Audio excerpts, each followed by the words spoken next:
Hello, Reynold.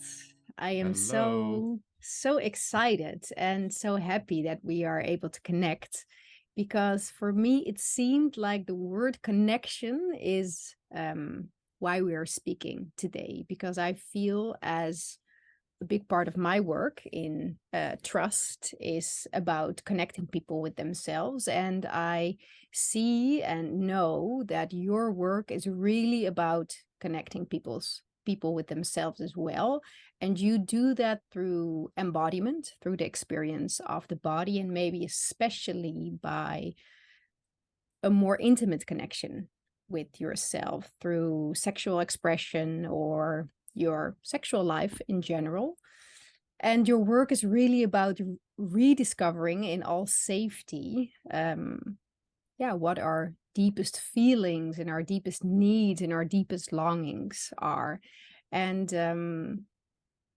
I'm very exciting to hear because I think this journey of into the body also led your personal journey from your old work into a new kind of work, from work as a garbage man. I don't know if that's an English word, into the work of an embodiment teacher or masseur, masseuse. I don't know how is the English word for that.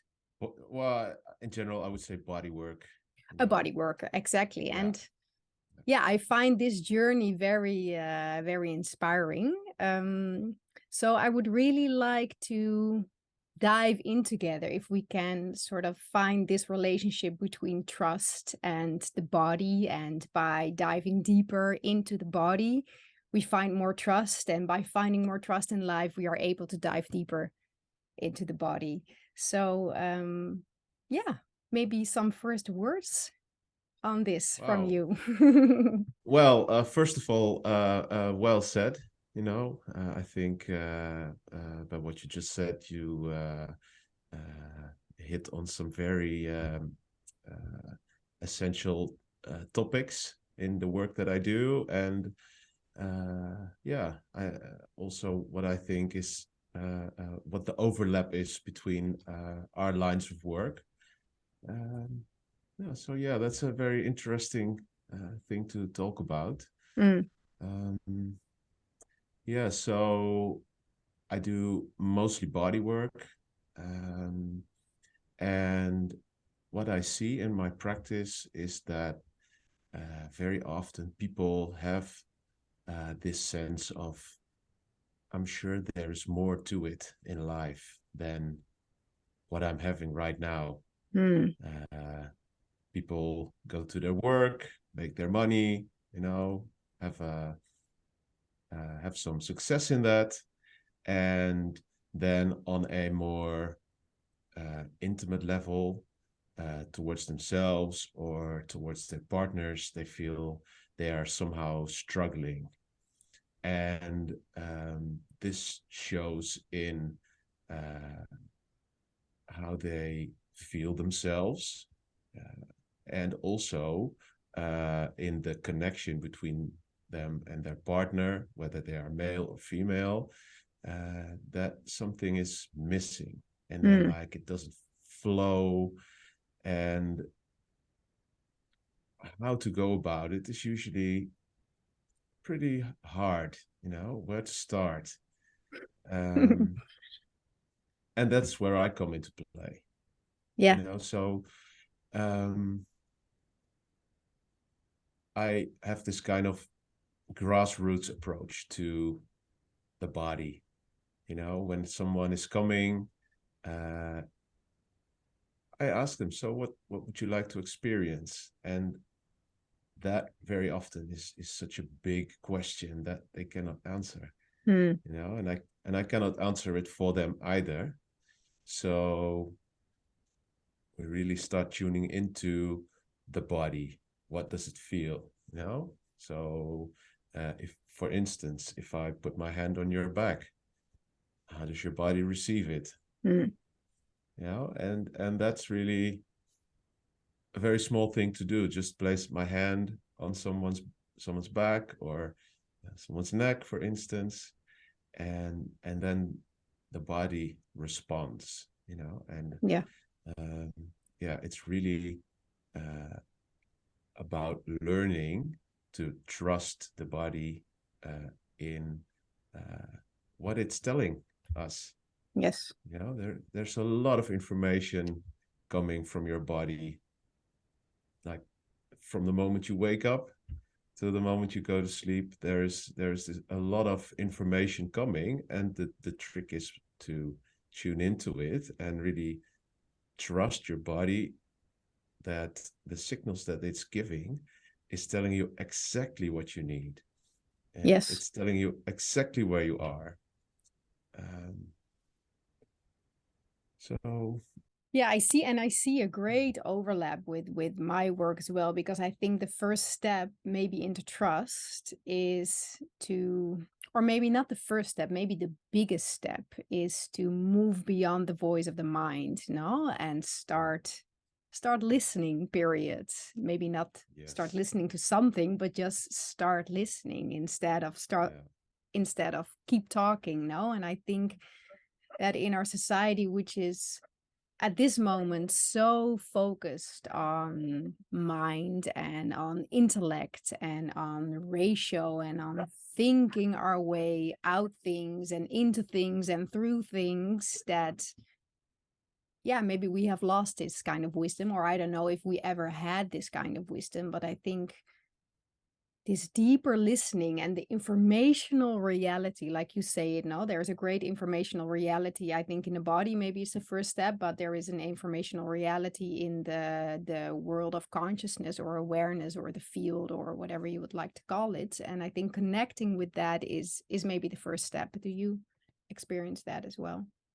yeah, I totally agree. And I think awareness goes in both directions. Mm-hmm. And I usually start with the body, because that's very easy to just check Yes. out.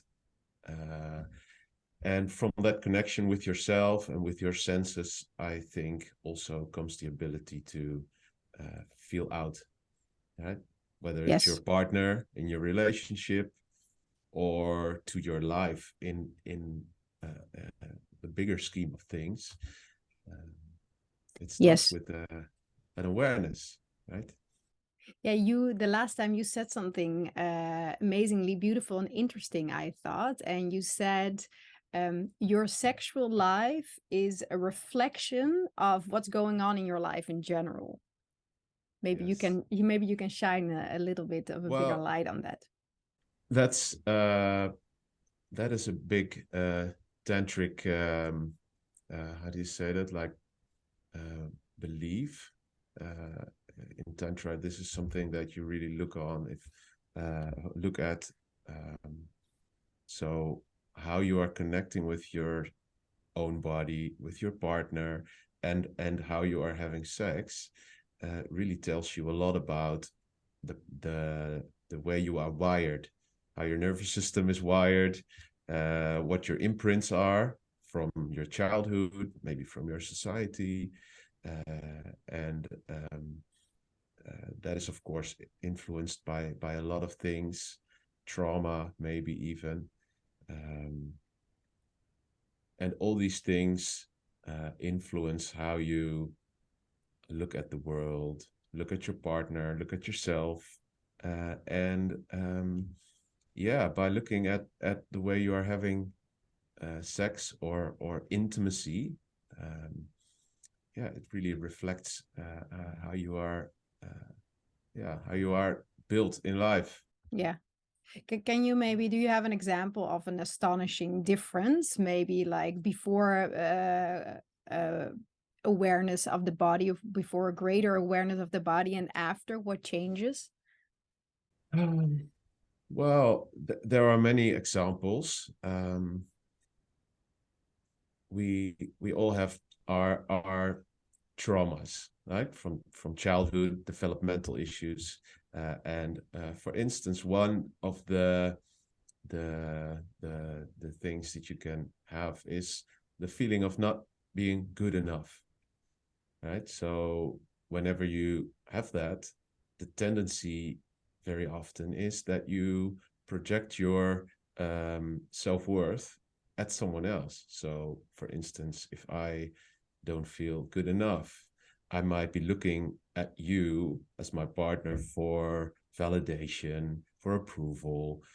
So I turn my awareness towards you. So like, how are you doing? Is it okay Mm. for you? So what happens then is that you um, lose connection first with yourself because you are very worried about the other. So people who have that are usually very good at taking care of others. They're very giving, but very often people who are very good at that, they are very sensitive towards someone else's feelings.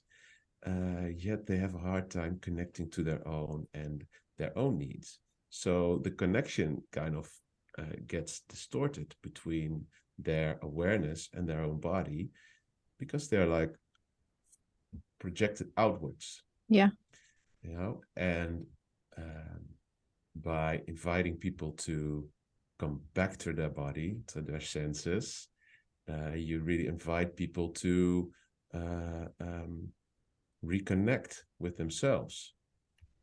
Um, and yeah, that kind of changes the dynamic in a relationship a lot, in life a lot, because when people connect to their heart, to their feelings, they tend to get a lot more sensitive towards the bigger, um, how do you say that, the bigger view on life. So maybe they have been working really hard, trying to be good enough in their job to get this approval, and now they are starting to think like, hey, but what do I want? Actually, there's this other direction that I really feel that I need to go. Yes. Yeah, Yes. Yeah.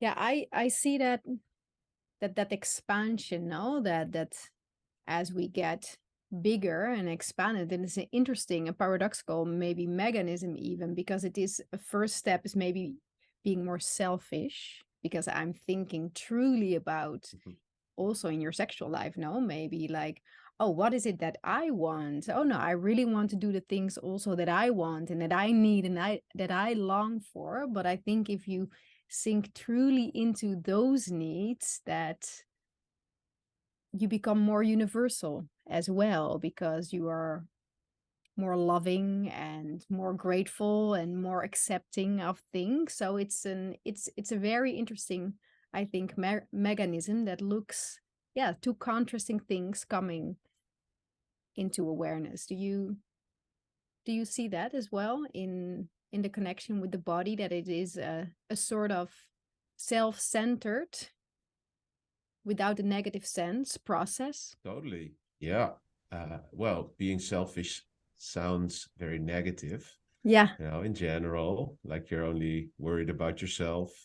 Um, but then again, I wish that people would be a little more selfish, and not in the sense that I don't give a fuck about what you think or feel, but really taking care of your needs. Because Yes. when people take care of their needs, they are generally more open, more loving, more accepting.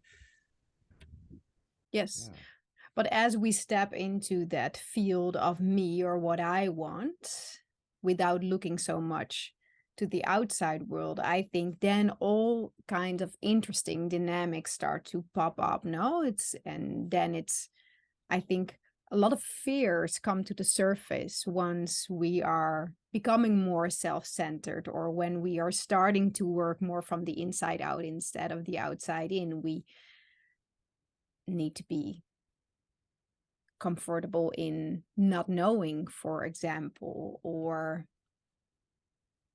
what is it actually what I want? What you say, no, when people maybe first come to you, it's like often we have no idea maybe what it is that I want, or yeah, maybe I don't want to participate in everything anymore. So in that way, I am less flexible. And I think dealing with these things is not something that we learn in general. no, I agree. And I think stepping out of these patterns in general is very scary, because it's so ingrained into how we grew up. This is what we're good at. This is what we feel comfortable with. Yeah, and then once you realize how much you are in service of other people, to stay with this example, yeah, it's really scary to just open up all these possibilities, and then Mm. you have all of a sudden this responsibility also, of yourself. First, you have to put up some healthy boundaries, saying no. It's not just about what you do want, it's also about what you don't want. Mm-hmm. Just saying that and just feeling I am allowed to say this, to really allow yourself. So instead of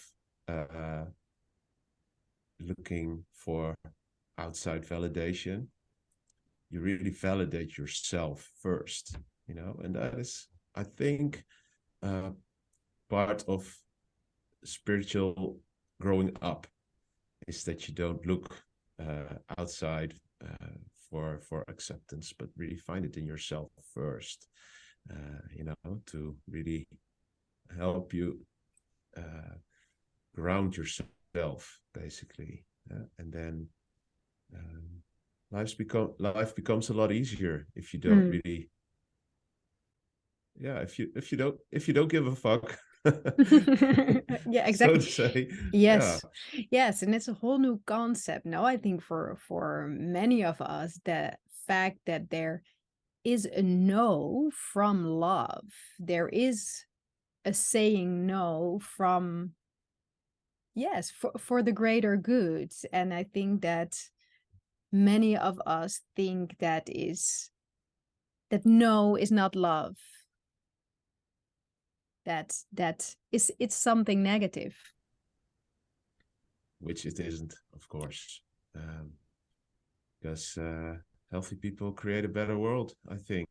Mm-hmm. And um, being healthy emotionally, and from a feeling point of view, people tend to get more compassionate, I think, more understanding, because it kind of is it's kind of difficult to go through a process like this.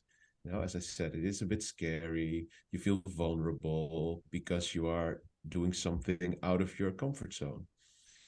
So when you go through that and you meet other people in the same way, that are kind of struggling with that, you're like, hey, I understand. It's okay.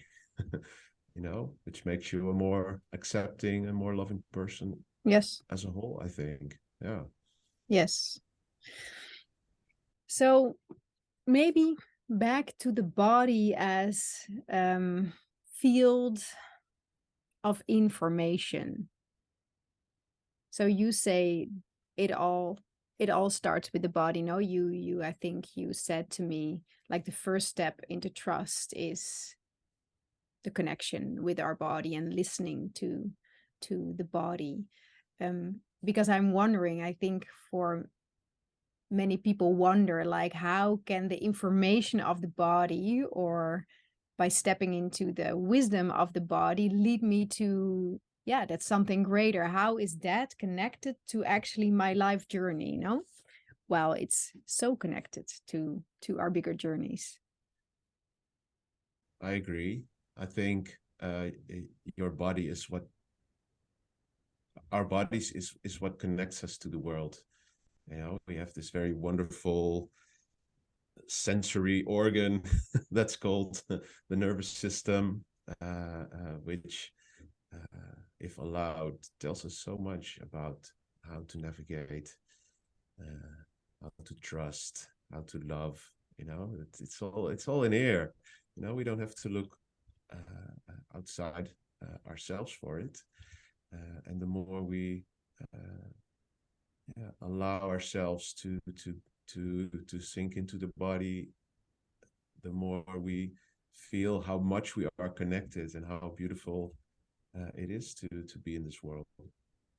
What is the most simple exercise for you to do that, The most simple, or the most essential, or first? I think patience, because our mind is in general is pretty fast. We're a fast thinking species. And from our thinking, we are usually very fast in acting, because there is this autopilot that is just very quick to jump to action. The body, however, is a bit slow. It always comes after. So, yeah, what I like to teach to my clients, one of the first things is that they really allow themselves some time to feel. Because when I put my hand on someone, it's like, how does it feel? Yeah, good. Like, no, no, no, no. Take some time, breathe into it. And when someone breathes, it's like, oh yeah, now I can feel that I'm relaxing.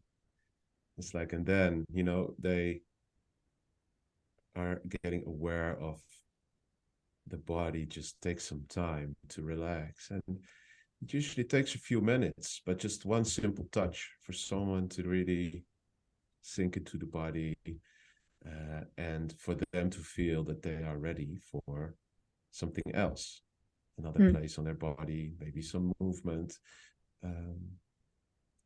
So going slow is one of the first things that I would, yeah, like people to learn in this process, to allow themselves some time and trust that whatever their body needs will come eventually if you just wait.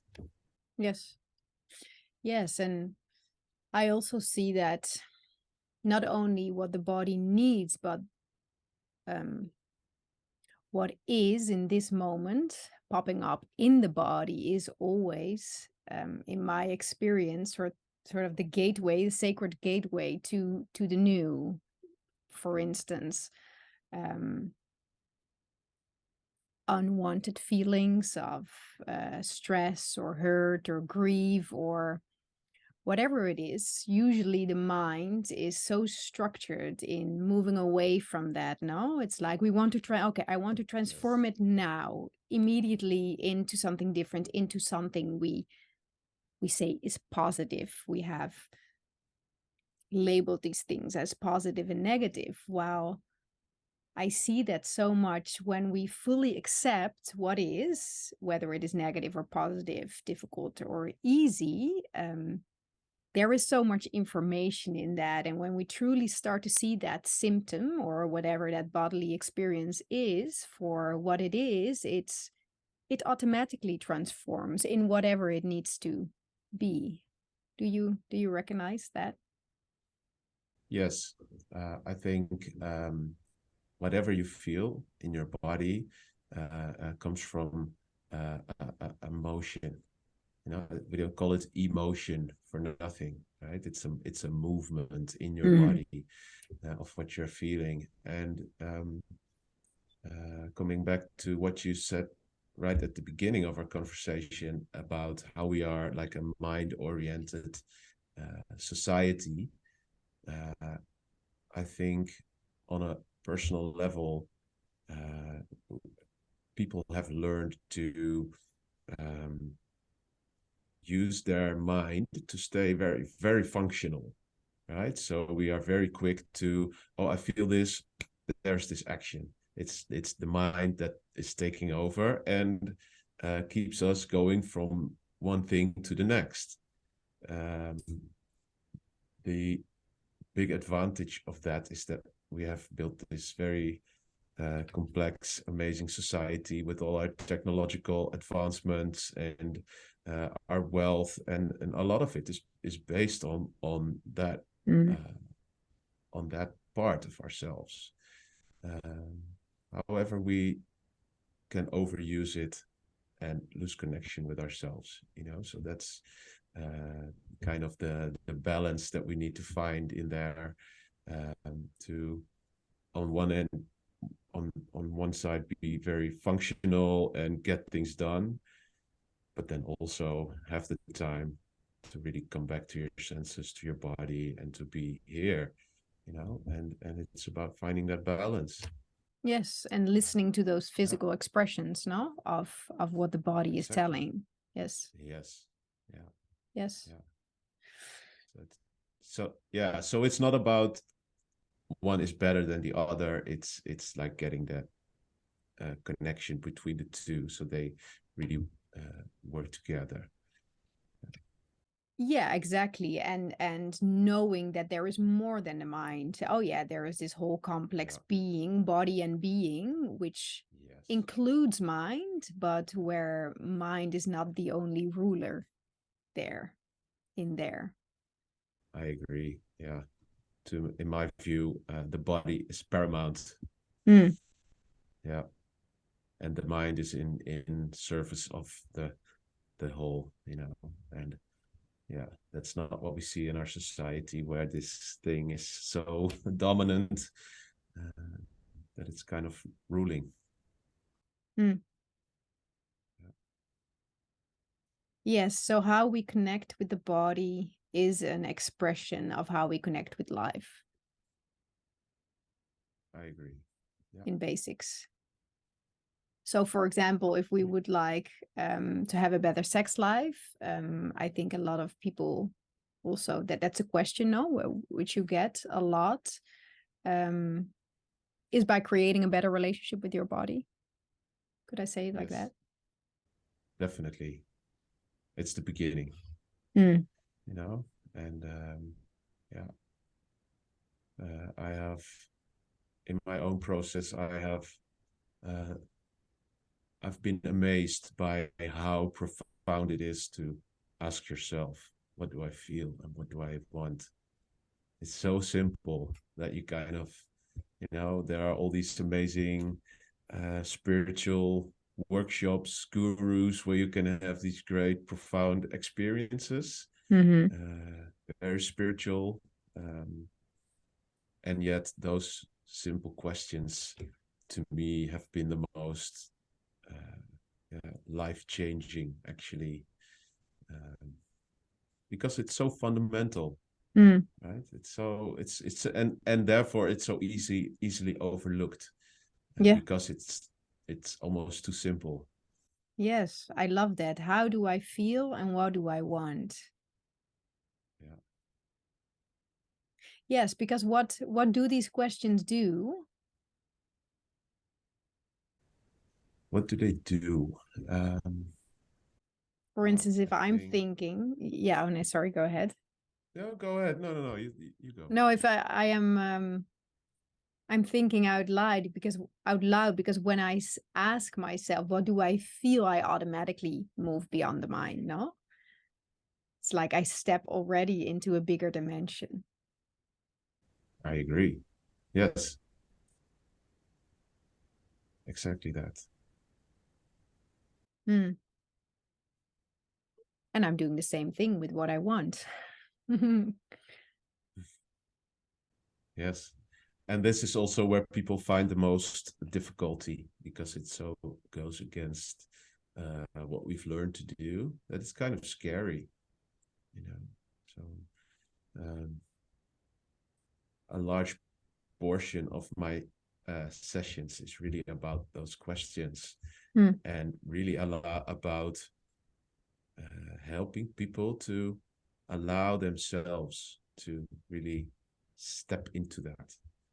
Hmm. Right? There is some trust needed, right, between two people.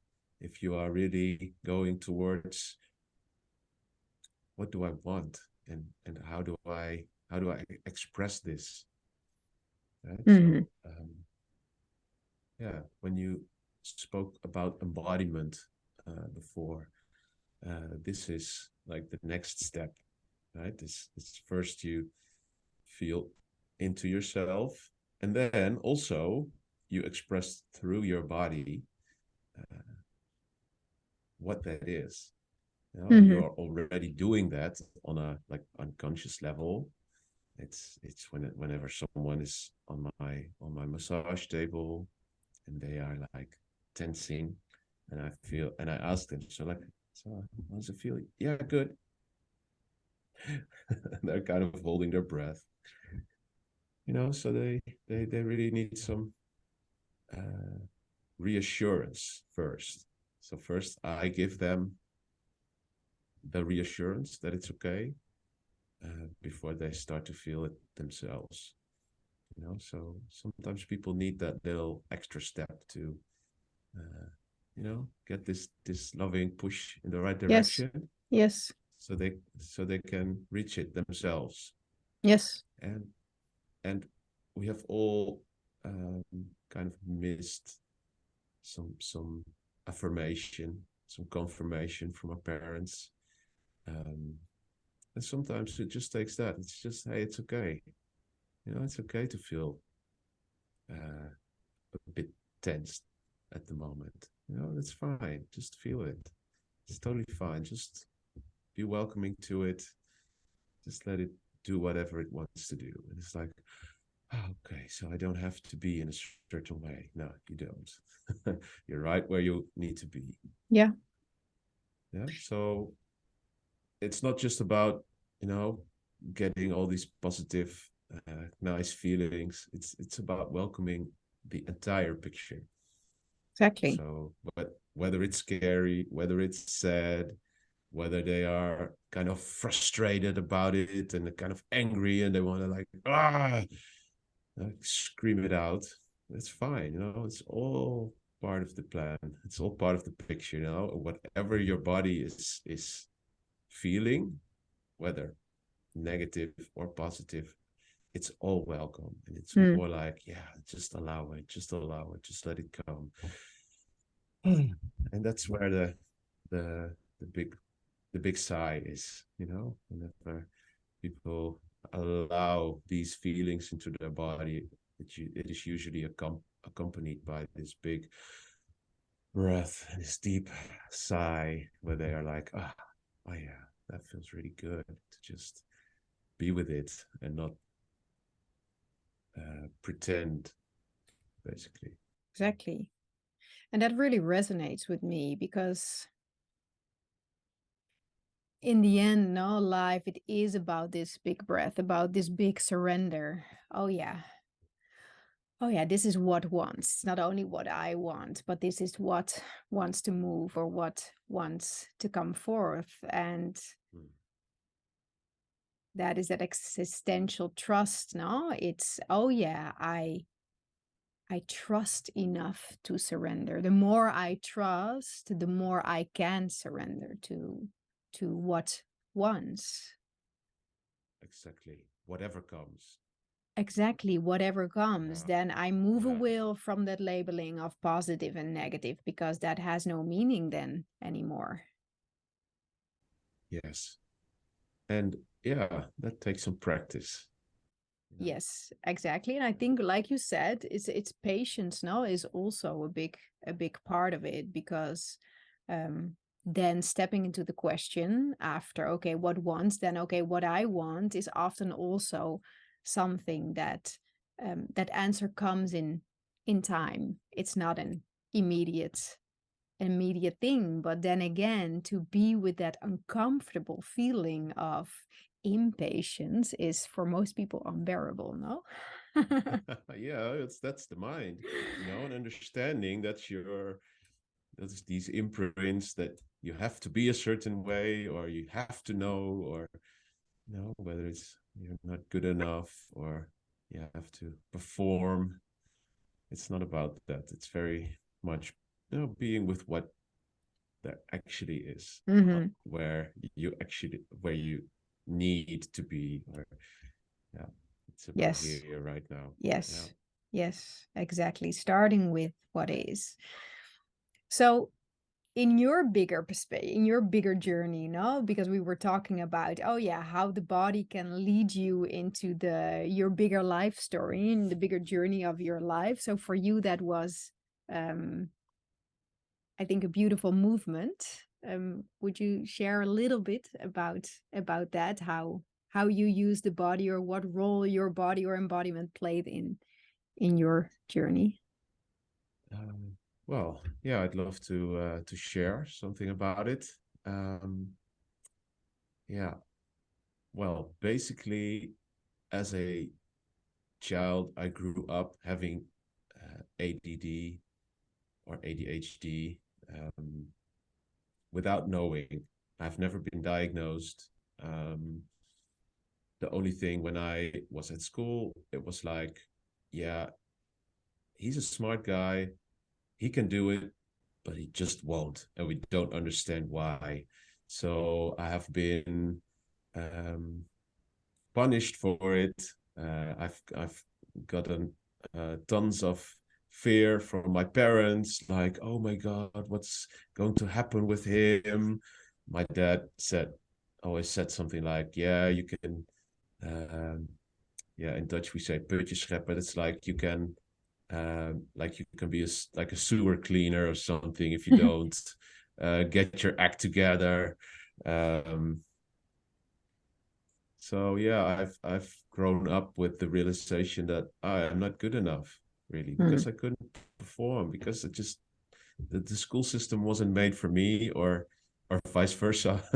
But yeah, I just didn't fit in. So I've had a lot of trouble at school, never finishing educations because my mind was wandering. Um, yeah, so at the end of that story, I felt uh, pretty much scared. Like, how do I do this? I don't know. mm, Um, so not having an education, um, I eventually became a garbage man. That was something that just popped up in the how do you say that, employment office, or it's like, well, let's give that a try. And actually, it turns out I'm pretty good at it, which is good. But I've always had this feeling like there's more to me than just this work, mm, because I'm a smart guy. I'm pretty intelligent, but the way my mind is structured, it's very hard to fit in, basically, and mm, how the system is built. Um, so then I discovered Tantra, and I've been through this very intense process of workshops in which I've discovered my sexuality, my connection to life, to the universe. And through that process, I realized how much of that past experience has shaped me, and also uh, limited me in how I move in life, mm, and also how I um, connected through my partner in sex, because I was, this, I've always kind of felt like this little boy that is in this big bad world where a lot of things is frightening, and my way of dealing with that is trying to make people like me. um, so my the example that I gave you earlier about not feeling good enough, that kind of reflects on me as well, that I've been always busy, like, am I this nice guy, so I wasn't really connected with myself, and worried a lot about everyone else in the room. mm, Um, so these very simple questions that eventually were asked to me, like, so how do you feel? And what do you want? It's like, I don't know. What do you want? No, no, no, no, no, no, no. That's not how it works. So yeah, I really struggled with that. And yeah, eventually I came to the realization how much I've been living in the past, basically, through my past experiences. Yeah, there's this big weight on my shoulders that is my family karma, my childhood traumas, my developmental traumas, and all these things kind of realizing that I was carrying this with me all the time kind of made me feel like I'm not in control at all of what's happening. I've always kind of felt like, yeah, you determine your own life. And yet, when you realize all these imprints, you realize how much actually these things are just manifesting themselves through you. Like you're not in control. It's just everything is coming out, and there's your life. Yes. And the moment you say, like, okay, I'm choosing this for me from my want, then the reaction is fear. No, most of the time from the outer world, from the outer world. Yeah, because I'm not really allowed to make my own decisions. Yeah, so gradually I have learned that this body, what I feel, what I want, it's all here, right? So and it's been a slow process. I've always been a bit of a slow learner, and for me, allowing myself to have this time to learn is actually part of the healing, is to tell myself, okay, I don't have to perform a certain way, because this is who I am, this is what I need, and sometimes I just need some time to let things like let the stew simmer on the stove. Exactly. Yeah. And, Yes. well, I got into bodywork because of that. Because on the one hand, I felt like realizing how much the body is important. I was able to help people also in that direction, because I've taken these steps and worked through some of that pain. I've done my therapies. I've been through to a psychotherapist for 2 years. I've been through all kinds of trainings to help me connect here. So finally, I found something that's like, hey, so this is my way in life. I have something to offer, and it's not through the classic education system, like this teacher's telling me you need this and this, and now you can do this job. But really, I've been struggling through life, found some gold in there for myself, and now I'm helping people to find it for themselves too. Yes. So yeah, I teach people from experience. Yes. Yeah, it's a big to wrap up, it's been like a very long process, and I'm working on it. This is, I think, a life lesson for me, and I'm not there yet. I don't feel that I am on top of things, but I'm learning. And from what I have learned in that area, I feel comfortable to help people also. Yes. Yeah. It's and I think then we are back at the beginning now. It feels like, and maybe it's a bit abstract, but through trust we can sink deeper into the body, or surrender to the body, or listening to the body. And the more we listen to the body, the more we will see maybe the workings of life or the universe or nature. And through that, we can trust life and step deeper into our own journey or what life wants to bring forth through us. I agree. Yes. You know, as a scared little boy, or at least the scared little boy that I carry with me, that's part of me, needs a lot of trust. You know, Mm-hmm. that trust comes from my awareness. It's and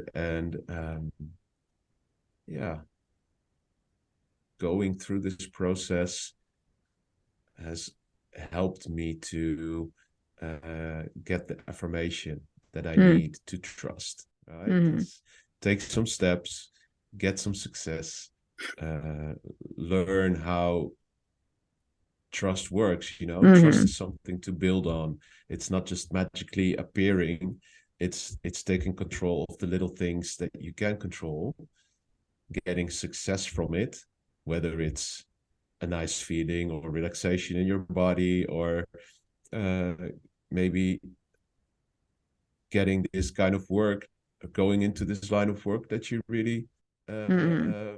long for, and having clients and making money. And it's like, hey, you know, I kind of got this. And then you realize, okay, now I can trust. You know, Yes, it's just, and it can be little things, but the little things add up. And um, yeah, the further you exactly. go, the more trust you can Yes, build in life. yes. And it is always about your personal experiment, I believe, in trust. So I can use somebody as inspiration, like, oh, look, that other person did it. But in the end, I need to move through all those steps and face the fear myself, because otherwise it will never be my own journey. Um, yeah, I think that is so important, that it's our own lived experiment and experience. It's not something we can learn from somebody else. I agree.